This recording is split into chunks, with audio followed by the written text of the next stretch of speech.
What's up, everybody? It's Scotty here with Flat Track Flashback, and well, we're right here. It's time to get things going in 2025 with the Progressive American Flat Track Series, and today we're going to take a look at a lot of the contenders in the AFT singles class. We've got a handful of interviews with various riders that are going to be competing in the class throughout 2025, and we're really excited to see what happens in this class now that the three-time and what would have been defending champion Cody Kopp has moved on to different challenges. It blows the door wide open. So with the cops gone, the party will be on, and everybody else is going to be looking to stake their claim as the next, king of the class. And there's a couple of riders who were major challenges to Cody's title defense last year who have to be sort of your preseason favorites for the championship coming in to 2025. We're, of course, talking about the other two heads of that three-headed monster, and that's Tom Drain and Chase Sadoff. And leading off with Tom, who ended the season second in points, he was only 15 back from Cody, and you have to, ask the question what could have been with that crash the opening night in Daytona, and another incident out in Chico early in the season where Tom went down, got collected with a lap rider that had hit the ground, and Tom had to fight back on a restart to get back up to sixth. It was the only two times that Tom was outside the top five all year long. Even with those two hiccups, he still managed to have a gap back to Cody of only 15 points by the end of the year. He led the series in wins with 7 in the singles class last year, had a dominant close to his season, winning 4 of the final 5 events in 2024. Just like a strong finish that he had the year prior. Tom, really, really good year all around. He led the singles class in most laps led at 117. So building upon another year, he's still going to be with Essence and Racing, still in those Yamahas, where he's been so good the past couple of years, a contender for race wins and championships. Tom is one of those riders who just burst on the scene when he was riding that KTM, those couple of races at Springfield and Lima, his, quote unquote, rookie season. And then with Essence in his first year, a little bit slow start. But after that first win in 2023, Tom became a threat week in and week out. And last year, when Tom Drain got a whole shot, he was going to be tough to beat when he got out front. And he didn't always have to be out front either. But Tom was one of those riders who out front could really pull away. And when he got to ride his own race was a real threat. A couple of really impressive performances last year, though, having to come through the field at Ventura and then late in the season, that finale at Lake Ozark, where it looked like he, before the red flag toward the end of the race, was in danger of potentially losing a podium spot. He fights back, resets, and has that, one of the many battles he had with Chase Sadoff last year to pull off a victory in the season finale. So Tom is coming into 2025 with a lot of momentum, and we'll be excited to see what he's able to do. Obviously, one of the perennial title favorites in 2025. I'd say his chief rival would have to be his rival from last year, Chase Sadoff. They have had a lot of spicy battles back and forth, a lot of dicing it up with these two, providing so much excitement week in and week out. And Chase made a really solid jump from 23 to 24. He was able to turn those second places into wins. He's able to get his first win of his career in the singles class down in Texas, and then won both races in July with Peoria TT and DuQuoin. That mile win that had eluded him so much by just the slimmest of margins of 2023, to break through and win that in his home state there just after 4th of July was massive. And then, as we mentioned, the battle with Cody Kopp at the Peoria TT, and Chase with those 3 wins. He was third in points, only 21 back of Cody. He had a top 5 in every single race, led 108 laps, and put himself in a really good spot every single night. 6 dash wins. He was in the dash almost every single night, gets those front row starts, and puts himself where he needs to be early on. Daytona, a couple of hiccups, fast timed, but then missed the dash down there and had to start on the second row, which put him behind the 8-ball a little bit, but still rebounded for solid results when he was in Daytona. And Chase is, now he's partnering up with Rick Ware Racing, still going to be with Brian Bigelow and still going to be on those Hondas. You can expect Chase to be a real threat, and it's going to be fun to see their battle throughout the year with Chase and Tom. Chase, a very, very aggressive rider, very just one of the fastest kids out there. And with Chase and Tom, they were able to put themselves where they needed to be, like we talked about, with being in the dash, being on the front row, starts being critical. Tom Drain's biggest question mark for a lot of us last year was how would he do on short tracks? Well, he did just fine. And right now, Sadoff is still looking for that lone short track victory to complete his slam. He almost had it leading Lake Ozark at the end of the year, seemed to have that race under control, and then the red flag comes out and changes everything around. So Chase was definitely going to be looking for a little redemption there. I feel like he is in a great spot to really contest for a championship this year. It's been so much fun to watch his progression in the sport from his rookie season and being a solid competitor out there that year, and then to make the jump to become a contender for race wins on a nightly basis in 23, and then again in 2024, one of the perennial front runners. And Chase Sadoff has got to be another rider who you're looking at as a potential title favorite in 2025. So what does Chase think about all that? This offseason so far has been a lot of traveling for me. I've probably put 15,000 miles on my van since this offseason started.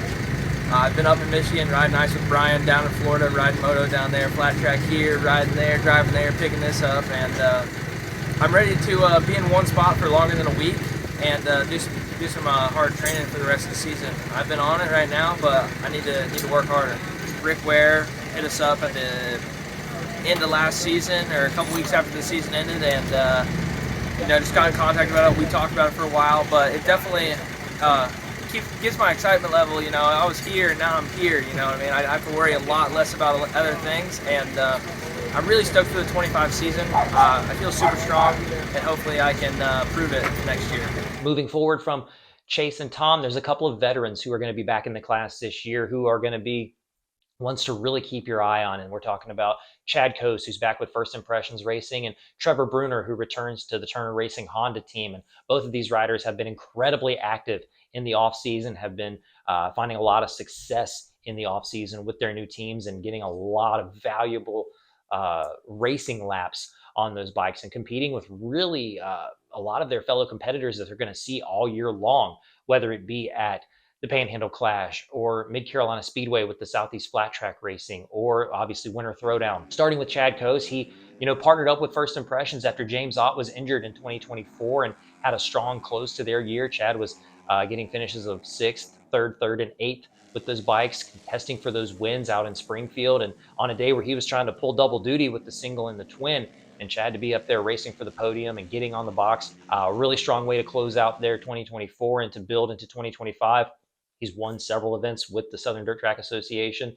He had 2 wins down at Winter Throwdown, a very impressive performance there, leads the Premier Expert class in the Core Texture Mission Foods Series. He's a 3-time winner in the singles class, and that includes a victory at Daytona, where we get to start the season. So with all of these laps on short tracks in the off season and leading into Daytona to start the year, Chad has got to be a threat to not only pick up wins, but to contend for that championship. We'll see what that team looks like all year. There's been so much hype around them.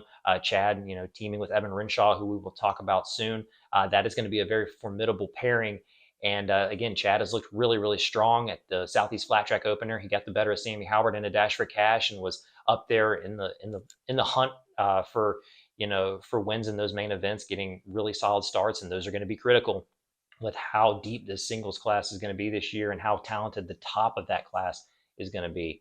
Another rider returning, we mentioned already, Trevor Bruner, back with Turner Racing, the same team that he picked up wins with in 2021, sweeping the Sacramento Mile with them that year, where he finished the season 5th in points before shifting over to the Estenson team, where he would have season finishes of 4th and 3rd before elevating to the Super Twins class in 2024, where Trevor was the Super Twins Rookie of the Year, had a solid season there, was able to manage a top 5 on the Indian motorcycle. Started with the KTM and then transitioned over to the Indian later in the year. Trevor had to miss Lima, which sort of hindered him in his quest to fight for top 5 in points with the likes of Brandon Price, Davis Fisher, and Jared Vanderkoy. But still a very solid year for Trevor in the Twins class, and now coming back to the 450, where again he's had a very strong offseason. Looked really good at the Panhandle Clash, looked really good at Mid-Carolina Speedway for the Southeast Flat Track races. Didn't quite have the Winter Throwdown that I'm sure he was hoping for, but Trevor is a former winner in the singles class. He's picked up 7 victories in that class, and he's a singles Grand Slam owner, having mile, short track, half mile, and TT victories to his credit. So Trevor and Chad wants to keep an eye on. We also were able to catch up with them at the Winter Throwdown and get sort of their insight on what to look ahead for their season coming up. So for the 2024 season, first year on Twins, It's definitely a big learning curve. I'd rate myself a 6 out of 10. Um, it was definitely a big challenge to overcome. It was actually my first time racing framers, let alone a twin. It was definitely a big learning curve. I didn't do as well as I thought I probably would have, but nonetheless, I think we kind of persevered and got Rookie of the Year and had a couple of good runs. But yeah, I didn't really quite gel with it as well as I could have. I'm really looking forward to trying getting on some more twins at some point in the future and really hone in those skills, because it's definitely a night and day difference from 450s to twins. Dave and Michelle, love those guys. They're great people. They made the decision they were going to go a different direction, and it was kind of a mutual split because I wasn't really feeling comfortable on the twins at that point, and they wanted to go a separate way as well. So then around that time, Mike gave me a call and he was like, "Hey, want to get the band back together?" And that's all he had to say. I was in. So yeah, I'm always been a big fan of the whole Turner crew, Turner Flat Track Racing, and I really gel with these CRF Honda 450Rs. So yeah, I'm ready to get going racing in 2025. Yeah, it was not easy by any means. We started out Daytona. I rode for Waters Auto Body, and yeah, I rode for them for a couple rounds. I want to thank them actually for kind of helping me get on the track, and then from there it was kind of just whatever I could hop on, you know. And large part of the season was a struggle, and but you know I could have easily kind of packed it up and. Um, yeah, I don't really know where the trajectory would have went from there, but luckily I kind of just kept at it, and fortunately for myself, I got an opportunity at the end of the season with First Impressions, and we had some good results, and honestly, it kind of lit a fire for myself, and you know I was like, man, I really want to kind of put a big effort into this and make sure everything I'm doing is correct. So that's where we're at going into 2025. The amount of work I'm putting in, riding, training, yeah, and it'll speak for itself. But I haven't traditionally over the course of the last 6 7 years really touched a bike outside of AFT races and really put a whole lot of effort into it. So between that and then having very capable bikes, I think it should be a good year.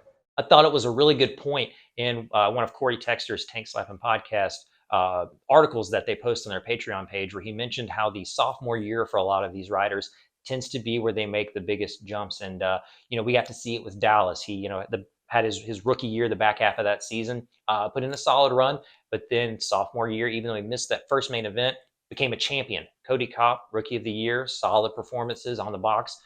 But then his sophomore year, he, wins the championship and will go on to have, quite a time in the singles class. So there's a couple of riders here who are entering their sophomore year, one more seasoned than the other. And that is the first of which we're going to talk about is the second half of the First Impressions team, and that's Evan Renshaw. Renshaw, the 2024 Singles Rookie of the Year, gets with First Impressions at the end of last year, departing the Turner Racing team. And with First Impressions, they're also going to bring on Andrew Butler with Evan. And Butler is a multi-time singles champion tuner and was, alongside Cody Kopp for all of their success recently. So that is going to be a very formidable pairing, and we'll see what kind of jump Evan can make in his second full-time year. He's been a front runner in a lot of off-season events, and he's coming off of his best finish at the end of last year, being that fourth place finish at Lake Ozark. And later in that race, we've talked about the red flag that shook everything up in that event. Evan was making a charge along with Cody to catch Tom, and they were running him down in that race, and it looked like Evan might be on tap for a potential podium that night. It didn't come to fruition, but still his season best of a fourth on that final race, and Evan seemed to really struggle a little bit last year. Several DNFs, obviously that scary crash in Texas when he was running in the top five, and he'll be looking for a lot more now, having a full notebook on a lot of these racetracks, and being back on, a frame that he's more familiar with. Evan grew up with the likes of the KTMs and the Huskies throughout his amateur ranks, and just didn't seem to quite find that full confidence level on the Hondas last year. But he has looked so relaxed and really sporty in a lot of these off-season races. I think if Evan is able to get a good start and can get out front early. Evan could run away with the race and get that first victory on the year. He's so much fun to watch. His style on the bike, very loose, and when you can get to watch Evan Renshaw race a motorcycle, it's really impressive. So he is somebody to definitely keep an eye on. The other sophomore was his rival coming up, and that's Braden Fanders. And Fanders' rookie year got cut short immediately. He got that start in Sonoy, was in the top 10, was running at about 7th place in Texas before that terrifying crash, and we saw the really scary images on the broadcast. Fanders with a devastating injury that cut his season short last year. Braden is somebody who has been very impressive the last couple of years at Winter Throwdown, being in the hunt for victories, making main events, and has shown a lot of speed. And I think Fanders could be really, really enticing to follow this year, especially on these short tracks and even the miles. I don't know if they're going to have the program to compete for wins, but at the same time, it wouldn't surprise me again on the short tracks. Now, the miles, I feel like it's going to be tough for them to stay with the likes of the Turner Honda team and the First Impressions bikes, and obviously Chad and Evan on the First Impressions bikes, and then Chase and Tom with how fast they were last year on those miles. But Fanders is somebody I hope to see get a full pull here in 2025. He was hyped up in the 1v1 at Winter Throwdown after getting the better of Briar Bauman that night. Again, these 1v1 events, though, completely different from lining up with 15 other riders on a grid for an AFT singles main event. And these sophomores are definitely looking to make an impact this coming season. So to put it on the scale, I'd say 1 being the worst, 10 being amazing, above and beyond. We were somewhere around a 6, a 7, to keep it real. I don't think I had a great year, but we learned a lot and gained a lot of knowledge that I can carry on to this year. So I'd put it around a 6 or a 7. And how the First Impressions deal came about, it was just kind of like, dude, it just fell into my lap. Like, hit up Eric, and then everything started to come together, and I couldn't pass it up. So compared to last year, well, I've been in Florida now for about 3 weeks. Been riding a lot of flat track, doing some road bike stuff with C-Tex, and we do the gym a lot, do a lot of cardio, and I mean, it's not looking too different. The only thing that's looking different is I'm on some white bikes this year, not some red bikes. But dude, we just been getting our reps in and getting ready for the year. Overall, I'm feeling really good after my injury. Training's been really good. I've been down here training with Tyler Scott and Adam Costin, and they've been getting me back into shape, and I'm honestly probably in the best shape I've ever been in my career, and yeah, we're ready to get rolling. 2025 is I think it's going to be a pretty good year for me. I have some good things going, and yeah, I'm excited that there's a lot of short tracks. I'm a big short track guy, so yeah, I think that's going to suit me, and yeah, we got some good things, and we're gonna be in the hunt. Yeah, so I'm excited for this year. After last year, now I really know, like, I get more of a feel of what it takes to be a front runner and compete for a championship. I feel I'm a lot more confident going into this year already, which is great. We still have some time until Daytona, where I can keep building my confidence and stamina, strength, all that kind of stuff. So I'm feeling good. I feel a lot better going into this year than last year. Last year I went into the season a little more blind, you could say. So yeah, I'm ready for it. Several riders were also able to get their career best finishes and sneak into the top 5 at least once in the 2024 season. Terrence Santero even was able to get on the box and run up front at the Sturgis TT. He had a solid run out in Chico and at Peoria as well. Terrence was able to manage a 5th in points in the singles class last year. And he had 3 top 5s, 12 top 10s. And after early season struggles from Texas onwards, Santero was in the top 10 every single night in the AFT singles class, with the exception of that crash at Lima. And coming into 2025, Taryn is somebody I think could be very interesting to follow and see if he can sort of get up there and spoil the party with those front title favorites that we had mentioned. Taryn has been training with Chase Sadoff a lot this offseason and is definitely somebody to keep an eye on coming into 2025. We caught up with him down at Winter Throwdown as well. I would probably rate my last season around like a 7 or an 8. It's definitely like a huge step from our previous season leading into that one. And we had some huge strides towards the end. We struggled a little bit in the beginning getting stuff figured out, but towards the end of the season we had new suspension, new motors, and all that stuff. We're starting to get it figured out. me and Pops were working better together as a team, and we started getting things sorted out towards the end. And then rolling into next season, we're ready to just come out swinging. Obviously the big goal is the championship, and then we want race wins and all that stuff. Other riders who got their career best last year, you look at Tyler Raggio, who ended up 6th in points and got a 4th place finish at Rapid City. He started the season strong with that 6th place in Daytona. Jared Lowe was able to get a top 5 in Texas, and he's had a really great offseason, getting that Open Expert victory at the Winter Throwdown. He's the Open Expert points leader in the Mission Foods CTR Flat Track Series. He had 8 top 10s a year ago. Aiden Roos-Evans and Evan Kelleher. Kelleher, another one of those really strong sophomores. Roos-Evans, a rider who's been around for a couple of years.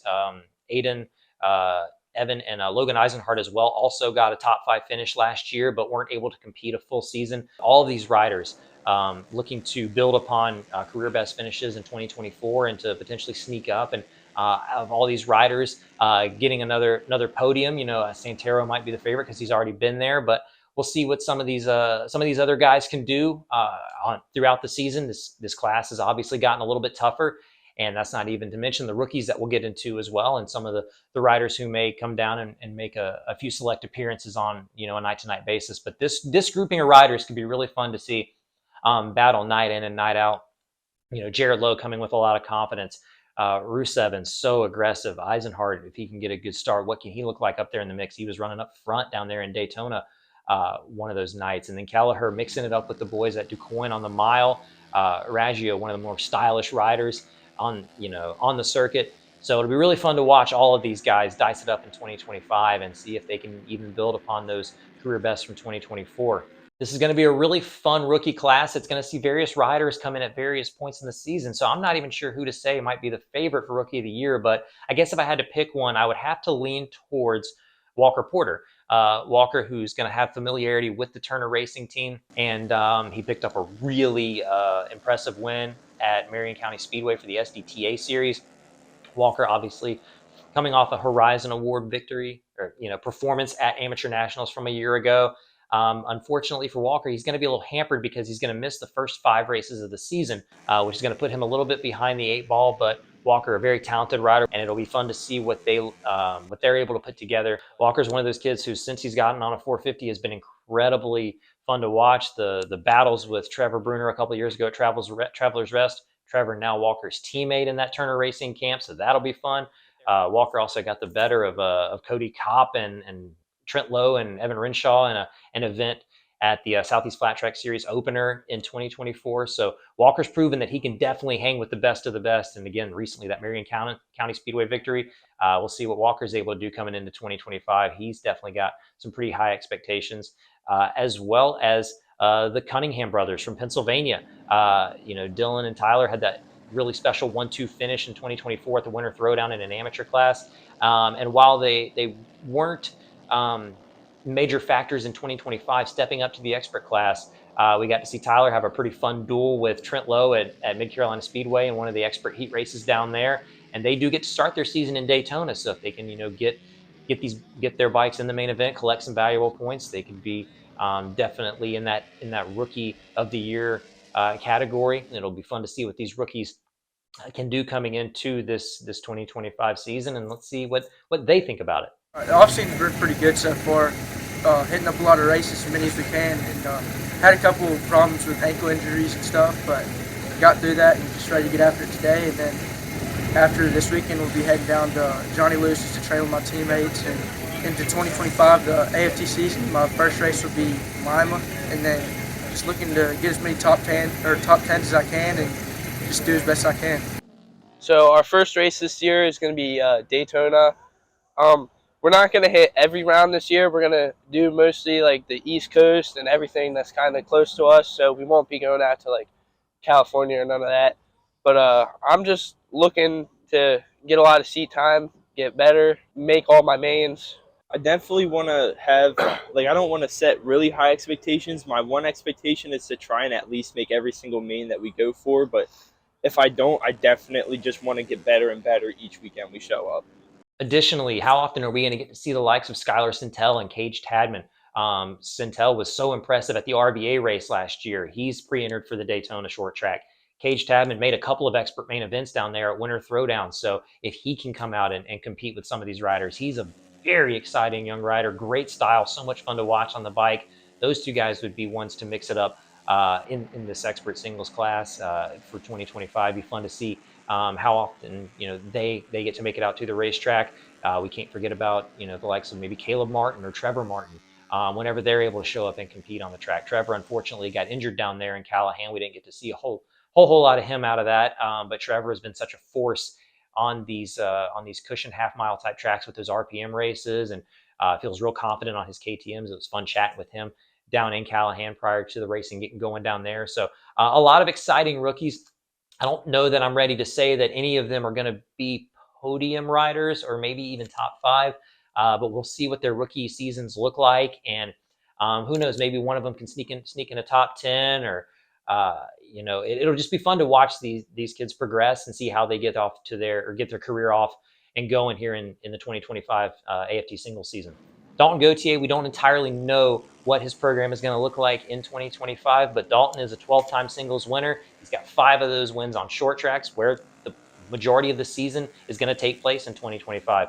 Dalton was in the top 5 and racing for wins and podiums every single race that he contested on a single last year, except for the DNF in Texas. Obviously, we know after the California round, Dalton transitioned up into the twins class and put that Royal Enfield on the box. Dalton's the only rider that was able to podium a single and a twin last year, so that's something to hang his hat on. We saw how good he was down there in Daytona. Cody got the better of him that first night, but he was up there getting aggressive, fighting through the pack when he would get a bad start, and it's a track that Dalton always runs really well at.